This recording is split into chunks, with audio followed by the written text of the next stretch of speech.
Ok, on la refait. Coucou les amis et bienvenue sur ma chaîne et chez Kiki. Bienvenue aux nouveaux et bon retour aux anciens. Ça fait longtemps que j'ai pas dit ça. Hein. En tout cas, je vous souhaite tous la bienvenue sur ma chaîne et bon retour sur ma chaîne à ceux qui ont déjà fait un petit bout de chemin avec moi. Aujourd'hui, je suis de retour avec une nouvelle vidéo, comme vous pouvez le voir. Mais avant d'entrer dans le vif du sujet, d'abord, abonnez-vous à ma chaîne, likez la vidéo, partagez la vidéo, commentez la vidéo et suivez-moi sur les réseaux sociaux. Donc aujourd'hui, on va faire quelque chose de complètement différent. Pendant un long moment, je me suis demandé ok, qu'est-ce que je vais filmer parce que ok, c'est bon, beaucoup d'histoires, bingy des histoires, mais hein, je me suis demandé qu'est-ce que je pouvais apporter d'autre en fait, à part vous faire rire, ricaner. Ok, donc aujourd'hui j'ai décidé de faire une vidéo un peu différente. J'ai décidé d'énumérer 6 choses que j'aurais aimé savoir étant plus jeune. Donc c'est une vidéo que je fais qui est adressée à moi-même. Donc à la Kelly qui avait 18 ans, 17 ans, qui quittait la maison, qui se cherchait, etc. etc. Donc à toutes les jeunes filles, et les jeunes garçons hein, bien sûr, parce que c'est pas que pour les filles, à toutes les jeunes filles et les jeunes garçons qui sont à ce stade-là de leur vie, et même les gens qui ont mon âge, je pense qu'on peut tous en bénéficier de cette vidéo, parce que j'ai vraiment réfléchi pour apporter un plus dans vos vies. Donc surtout regardez la vidéo jusqu'à la fin et on se dit à tout de suite.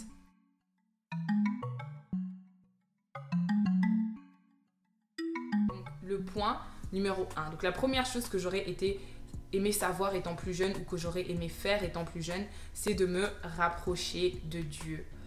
Je pense que ça a été une partie très importante de ma vie. Vous savez, quand tu grandis dans une famille chrétienne, tu connais Dieu. Et quand je dis tu connais Dieu, c'est que you know of his existence. Donc tu sais que Dieu existe. Tu sais que quand tu as des problèmes, il faut prier, que quand tout va bien, il faut prier, qu'il faut prier matin et soir, etc. etc. Mais des fois, étant jeune, tu connais peut-être pas l'importance d'avoir une relation personnelle avec Dieu. Donc en grandissant, personnellement, je priais matin, soir, j'avais l'habitude de prier, j'avais des songes, etc. etc. Mais faire comme telle une étude de la parole, connaître mieux la parole, ceux qui pouvaient m'aider à naviguer en société, parce que je sais que des fois on regarde la Bible comme un livre ancien avec des anciennes histoires qui n'ont rien à voir avec nous, mais en vrai il y a vraiment de grandes leçons de vie dans la Bible qui se retrouvent dans la Bible et qui nous permettent et nous donnent les connaissances et les armes nécessaires pour pouvoir nous mouvoir dans la société. Pour pouvoir... Je suis désolée. Il nous donne donc les connaissances nécessaires pour pouvoir nous mouvoir dans la société en fait. Et donc la première chose que j'aurais aimé faire, c'est passer plus de temps dans la présence de Dieu, apprendre à mieux le connaître, apprendre à mieux connaître les principes à suivre. Donc en fait, j'aurais aimé faire un plus grand travail sur ma relation personnelle avec Dieu. Peu importe l'âge que tu as, je pense qu'il y a toujours un pas que tu peux faire vers le Seigneur, un pas que tu peux faire pour mieux connaître sa parole et mieux te sentir. Et je pense aussi que personnellement, si je m'étais rapprochée de Dieu plus tôt, je vais pas trop dire, vous allez voir au fil du temps, parce qu'il y a beaucoup de choses que j'aimerais partager, donc vous allez voir au fil du temps. Donc c'est ça le premier point. Le deuxième conseil que je me serais donné, c'est de mieux apprendre à me connaître. Et dans ce que je veux dire par là, c'est qu'est-ce que t'aimes pas, qu'est-ce que t'aimes faire, qu'est-ce que t'aimes pas faire, quelles sont tes allergies, quelles sont les choses qui t'irritent, what's your pet peeve, comme on dit en anglais, les choses qui t'irritent, avec quel genre de personne aimes-tu passer ton temps, quelle est ta couleur préférée. Vous savez que jusqu'aujourd'hui, moi je sais pas c'est comment préférée. Quelle est ta couleur préférée, quel est ton style vestimentaire, je pense que dans la vie, on passe souvent beaucoup de temps à apprendre à connaître les autres. Et aujourd'hui, je peux vous dire tellement de choses sur Jessica. Genre, posez-moi une question sur Jessica, je vous la balance. Bam, bam, tic au tac.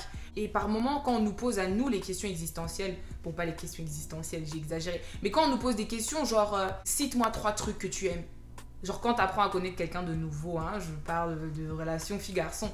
Genre, par exemple, la personne ou quoi peut te demander cite-moi 3 choses que tu aimes faire. Des fois, tu réfléchis. Alors que tu devrais te connaître. Et je pense que ça, c'est quelque chose qui m'a pris vraiment beaucoup de temps. Et après, bien sûr, chaque jour de ta vie, tu apprends à te connaître. Et puis, forcément, avec le temps, tu changes, tu t'améliores. Mais je pense que c'est très important de se connaître soi-même. De connaître aussi pour son évolution en fait, de connaître ses qualités et ses défauts. Et je veux dire, c'est très important de connaître ses qualités et ses défauts pour pouvoir travailler sur ses défauts, pour pouvoir faire un travail sur soi, pour pouvoir, en fait, apprendre à se connaître avant d'entrer dans des relations, avant de vouloir apprendre à connaître le monde entier et tout ce qu'il en ressort. Mais de passer beaucoup plus de temps avec moi-même, mais pas à regarder la télé et à écouter la musique, mais à vraiment passer du temps avec moi-même, à me poser des questions sur moi-même, à apprendre à me connaître mieux et donc passer du temps avec moi-même et avec Dieu en fait, comme j'ai dit dans le premier point. Je pense que ce sont vraiment 2 points qui font une bonne fondation. Troisièmement, le 3e point, ce serait de se réinventer. Et ce que je veux dire par là, c'est la vie que tu mènes en ce moment. Est-ce vraiment la vie que tu veux mener? Est-ce que tu es vraiment... Je vais pas dire est-ce que tu es là où tu veux être, mais est-ce que tu es sur la voie vers l'endroit où tu veux être? Oh là là, écris ça, note ça. Note ça. I'm on fire. Et là où je veux en venir, c'est de prendre le temps de savoir, ok, qu'est-ce que je veux faire de ma vie? Qu'est-ce que je veux devenir demain? Et de se donner les moyens d'y arriver. Si tu sais pas où tu vas, comment tu vas savoir comment y arriver? Ça veut dire que tu navigues dans la vie comme sur un navire and you just go with the flow. Tu sais pas où tu vas. Tu sais pas comment y arriver. Alors que when you're clear on what you want out of life, tu apprends à te connaître personnellement et ensuite tu fais un travail sur qu'est-ce que tu veux faire de ta vie, où tu te vois dans la vie, et tu prends vraiment le temps de passer du temps avec toi-même et de passer du temps à te poser ces questions-là et à décrire tes réponses. Comme ça, à chaque fois que tu auras un doute ou à chaque fois que tu seras confuse ou tu seras à terre, tu pourras toujours retourner vers ces notes-là et te rappeler de non, ok, je suis à l'école en ce moment, ça me saoule. Ça venait du cœur. Non, je rigole. Mais je suis à l'école en ce moment, c'est dur, je passe des nuits blanches à étudier et tout ça. Et c'est dans ce genre de moment que tu peux retourner vers tes notes et voir, ok, je suis à l'école, je passe par ça pour que demain, je puisse faire ci ou être telle personne ou aller à tel endroit ou vivre, avoir un certain style de vie. Moi, par exemple, si tu te vois voyager toute ta vie, moi, je me vois voyager, parcourir le monde. Donne-toi les moyens d'y arriver. Donc, prends le temps de définir ces objectifs et de définir comment arriver à ces objectifs, comment se donner les moyens d'arriver à ces objectifs. Quelque chose que j'aimerais aussi ajouter, c'est d'arrêter de vivre sa vie pour plaire aux autres, en fait. Ça, c'est quelque chose qui m'a appris, ça m'a pris énormément de temps. Pendant longtemps, je me souciais énormément de ce que les gens pensaient de moi. Je me souciais énormément de ce que les gens disaient de moi. Je voulais plaire à tout le monde, en fait. Je voulais que tout le monde m'aime. Quand j'apprenais que quelqu'un m'appréciait pas, genre limite, je voulais y remédier, en fait. Mais en fait, non, en fait, c'est pas tout le monde qui est censé t'aimer. Et puis, si aussi tout le monde t'aime, c'est un peu bizarre, hein. Une leçon très importante, c'est de vivre sa vie pour soi, en fait. C'est ta vie, malheureusement, c'est pas la vie de tes parents. Certes, la Bible dit d'honorer son père et sa mère, et c'est très important de les honorer, mais at the end of the day, c'est ta vie, en fait. Comme je l'ai dit là tantôt, la vie ne se vit pas en brouillon, malheureusement. C'est pas que tu peux vivre aujourd'hui, t'as pas aimé, tu gommes, et puis demain tu recommences. Non, en fait, la vie... Aujourd'hui, ce qui s'est passé aujourd'hui, je vais jamais l'effacer, ça s'est passé et voilà. All you can do is move on from there. Et en conclusion, donc, arrête d'essayer de plaire à tout le monde. Vis ta vie pour toi, définis tes objectifs et établis un plan pour arriver à ces objectifs-là. Le prochain point, c'est de réévaluer les relations que tu as dans ta vie. En français, on dit « Dis-moi qui sont tes amis et je te dirai qui tu es ». Je pense que c'est très important dans la vie. Et à chaque étape de la vie, même chaque année, de se remettre en question, de se demander, ok, qui devrais-je garder dans mon cercle? C'est pas mauvais d'avoir des connaissances, même beaucoup de connaissances. C'est pas mauvais d'avoir des connaissances et d'avoir beaucoup de connaissances, mais les personnes qu'on considère les amis, la famille, on les a pas choisis. On est né dans une certaine famille, la famille, on la choisit pas. Mais les amis, on les choisit et on les choisit bien. Parce que si vous suivez bien mes storytime, dans ma storytime sur Elle chope, la storytime intitulée Elle chope le sida, que je mettrai ici ou là, je sais pas où ça se met, j'ai parlé de l'importance de l'amitié. Elle était avec une bonne personne qui l'a poussée à étudier. Et ensuite, et à avoir une bonne vie. Et dès qu'elle a rencontré la mauvaise personne et qu'elle s'est liée d'amitié avec cette personne-là, c'est là qu'elle s'est retrouvée, là où elle s'est retrouvée. Et pour ceux qui n'ont pas encore vu l'histoire, allez la voir. Mais les personnes avec qui nous nous lions d'amitié peuvent définir notre avenir en fait. Même la Bible le dit, les mauvaises compagnies corrompent les bonnes mœurs. C'est un verset qui est très connu et c'est un verset que beaucoup d'entre nous citent par-ci par-là, mais je pense que c'est vraiment un principe qu'il faut vraiment appliquer dans sa vie. Et puis c'est pas mauvais d'avoir des amis de saison. On n'est pas obligé de rester attaché à des amis. Ça fait 15 ans que tu es ami avec la personne et donc c'est pour ça que je reste ami avec la personne. Si la personne ne t'apporte rien et que toi non plus tu n'apportes rien à la personne, parce que toi aussi, il faut pas seulement chercher de bons amis, mais il faut aussi chercher à être un ou une bonne amie en fait dans la vie aussi. C'est pas, tout est réciproque, toute relation doit être réciproque. Et je pense que c'est très important de réévaluer toutes les relations que nous avons dans la vie et pour avoir la clarté en fait. Je sais que ok, je suis amie avec telle personne. Récemment, je vais partager quelque chose avec vous. Récemment, je passais par quelque chose et j'en ai parlé avec une amie à moi. Je vais citer son nom parce que j'espère que she's not gonna mind. J'ai partagé avec une amie à moi qui s'appelle Lucille. J'ai partagé cela avec elle et tout ça et je lui ai dit que franchement, voilà, ça allait pas trop et tout. Et on a fait un jeûne ensemble et elle a jeûné avec moi pour mon problème. Et je le partage ici parce que c'est ce genre d'amis qu'il faut avoir. Des amis avec qui on peut prier, des amis. Et puis, c'est pas mauvais d'avoir aussi des amis de catégories différentes. Mais des amis avec qui on peut prier, des amis qui vous apportent quelque chose et à qui vous pouvez également apporter quelque chose. Elle sait que je suis là pour elle. On ne parle pas tous les jours, mais elle sait que je suis là pour elle en cas de besoin. Je sais qu'elle est là pour moi en cas de besoin. Et c'est ce genre d'amitié qu'il faut vraiment chérir et continuer à alimenter. Mais les plantes mortes, est-ce qu'on continue à mettre de l'eau sur une rose qui a déjà fané? Non, si c'est mort, don't be afraid to let it go. Don't be afraid to let go of dead relationships, dead things in your life. Ça aussi, il faut noter. Vous savez que moi, je peux pas faire une vidéo sérieuse du début à la fin. Il faut qu'il y ait de l'humour, hein, here and there.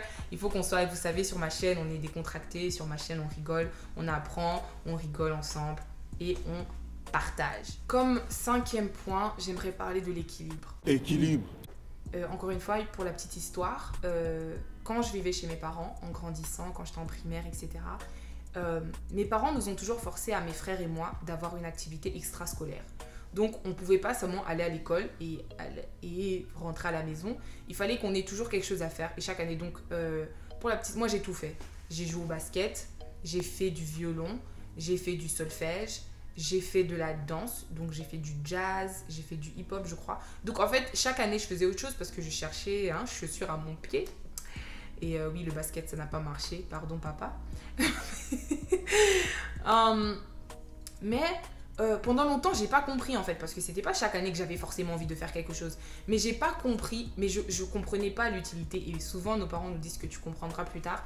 Et c'est quand j'ai quitté la maison que j'ai compris en fait que ce que mes parents essayaient d'instaurer en nous, c'était l'équilibre. Équilibre. Donc, avoir un équilibre entre sa vie sociale et la vie professionnelle ou les études, etc. C'est très important.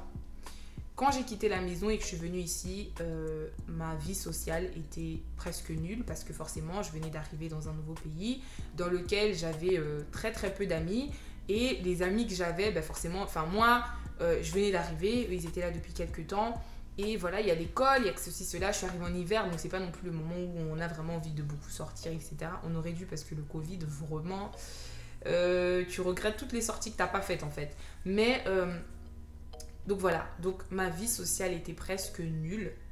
Et pendant un long moment d'ailleurs, après, elle s'est améliorée et après, elle est retombée. Et c'est seulement maintenant que je retravaille sur avoir une vie sociale et c'est vraiment quelque chose dont j'ai compris l'importance après en fait.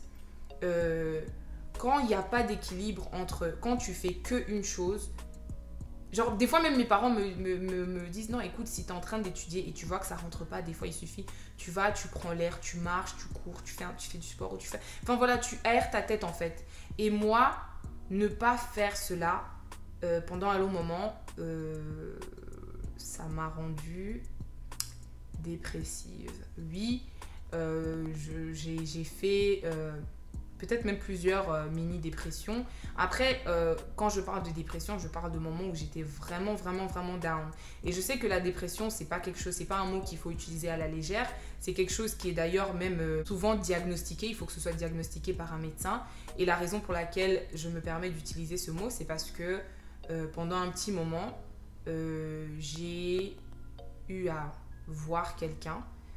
On les appelle des counselors, donc c'était à l'école, hein, c'est pas que j'ai commencé à avoir un psy, etc. Et là, je m'ouvre vraiment à vous pour vous dire que, like, those things are real. J'étais à un point où j'étais tellement, I was so low, que même la communication avec mes parents était devenue très difficile parce que, vous voyez, quand vous vivez à l'étranger, vos parents sont loin, des fois c'est difficile de... Vous savez déjà que pour que votre parent vous laisse partir, vous savez que je sais que une partie du cœur de ma maman, il est aux États-Unis. Donc, par exemple, elle m'a écrit hier, dimanche, pour me dire ouais, tu m'as même pas salué aujourd'hui, genre tu m'as pas donné de nouvelles. Ok, maintenant que tu m'as donné des nouvelles, je vais dormir. Donc, je sais que une partie du cœur de ma maman, mon papa m'a fait la même chose aujourd'hui. Je sais qu'une partie du cœur de ma maman et qu'une partie du cœur de mon papa sont aux États-Unis et ils se soucient déjà tellement pour moi que j'avais pas envie de les soucier plus en fait. Et je savais, ce sont mes parents, ils me connaissent très bien, donc mon timbre de voix ou voir que je pouvais perdre du poids ou quoi que ce soit, que ça allait les alerter. Donc je faisais des semaines entières sans leur parler. J'étais très très distante. J'étais pas moi en fait, j'étais l'ombre de moi-même. Et il a fallu que je reconnaisse que ok, peut-être que là où j'en suis là, j'ai besoin d'aide, j'ai peut-être besoin de parler avec quelqu'un. Et la chance que j'ai eue, c'est que, bon, c'est pas seulement la chance que j'ai eue, mais j'ai aussi demandé à ce que la personne à qui je parle soit chrétienne, donc elle était de la même foi que moi. Et je crois que je l'ai vue pendant peut-être 4 mois, mais ça m'a tellement aidée. Ça m'a tellement aidée. Et c'est pendant ces moments où je parlais avec elle que je me rendais vraiment compte que, en fait, j'étais seule. Que j'avais pas d'équilibre. Donc, vu que j'étais seule, j'avais pas d'équilibre dans ma vie. Donc, j'avais pas de vie. Donc, ma vie sociale était presque inexistante. J'avais une certaine routine. J'étais vraiment, vraiment, vraiment malheureuse en fait. Et donc, un conseil que j'aurais aimé me donner, c'est de garder un certain équilibre dans ma vie, de créer certaines activités. Des fois, être seule, c'est pas mauvais, mais de créer certaines activités, de pas s'enfermer à la maison, de pas s'enfermer dans son petit cocon quand les choses ne vont pas, mais de sortir, de socialiser avec les gens, de m'entourer de personnes, comme on a dit là tantôt dans les relations, de m'entourer de bonnes personnes et au lieu de m'éloigner en fait. Et moi, j'ai fait complètement l'inverse. Je me suis éloignée de tout. Genre, quand j'ai commencé à sentir que je commençais à couler, au lieu de m'attacher à des amis, oh Seigneur, oh my God, au lieu de m'attacher à des amis pour qu'ils puissent me remonter, en fait, j'ai lâché prise et je me suis laissée couler en fait. Et c'est vraiment quelque chose, que je regrette, mais après c'est un passage obligatoire. Si j'étais pas passée par cela, je serais pas ici en train de vous en parler. Je serais pas ici en train de partager cela avec vous. Je n'aurais pas appris cette leçon. Et là aussi, j'insiste sur encore une fois l'importance d'avoir des amis et des bonnes relations dans la vie. C'est très important. Et de créer cet équilibre avec ces bons amis, ces amis qui peuvent vous porter dans les bons moments comme dans les mauvais. Le dernier point que j'aimerais partager avec vous, c'est de ne pas être pressé. De ne pas être pressé. Dans ma vidéo Vivre seule, j'ai eu à mentionner que moi, je pensais que je quittais la maison, je venais vivre la vida loca, la liberté, j'allais voler de mes propres ailes comme un aigle. Hein? J'allais vivre. Et quand je suis arrivée ici et que j'ai connu les responsabilités de la vie d'adulte, je me suis dit donc tout ça pour ça. Donc tout ça pour ça. Un point sur lequel j'aimerais vraiment insister, c'est de ne pas être pressé, que ce soit sur tous les points en fait de la vie, de ne pas être pressé de quitter la maison des parents, de ne pas être pressé de se marier, de ne pas être pressé, de ne pas faire la course en fait. Ne fais pas la course avec qui que ce soit. Ton temps viendra, ton temps vient et tu accompliras ce que tu dois accomplir en temps et en heure. De croire en soi et de croire que you have the ability to do what you want to do. Les gens quittent la maison de leurs parents tous tes amis quittent la maison de leurs parents à 18 ans. Si toi, t'es pas prêt à 18 ans, reste. Et moi, vraiment, si je pouvais rentrer, bon, je peux rentrer, mais je ne vais pas rentrer. Mais j'aurais peut-être profité plus du temps qui m'était donné quand j'étais chez mes parents. Mais le dernier conseil, c'est de ne pas être pressé, de ne pas être pressé tout. Et de croire que you attract what belongs to you and that it would come to you when it's supposed to come to you. Sur ce, c'est la fin de la vidéo. J'espère que vous avez aimé, j'espère que vous avez compris parce que j'espère que it's not too confusing parce que je sais que j'ai beaucoup parlé c'était une vidéo très... Comme je vous ai dit, c'est une vidéo qui m'est adressée à moi-même d'abord. Et il y a encore certains points sur lesquels je suis encore en train de travailler. Et donc, c'était une vidéo très émotionnelle pour moi. Comme vous avez pu voir, j'ai presque craqué, presque. Mais j'espère que vous avez aimé. Et surtout, n'oubliez pas de vous abonner à ma chaîne, de liker la vidéo, de commenter la vidéo si vous avez quoi que ce soit à ajouter. Si vous avez des suggestions de vidéos aussi, n'hésitez pas à m'écrire sur Instagram en me followant d'abord. Hein. Tu viens pas me donner des suggestions, tu m'as pas encore follow. Ça, c'est quoi ça? Faisons les choses dans l'ordre. Mais sur ce, je vous fais des gros bisous et je vous dis à la prochaine vidéo. Mouah. Hey, José.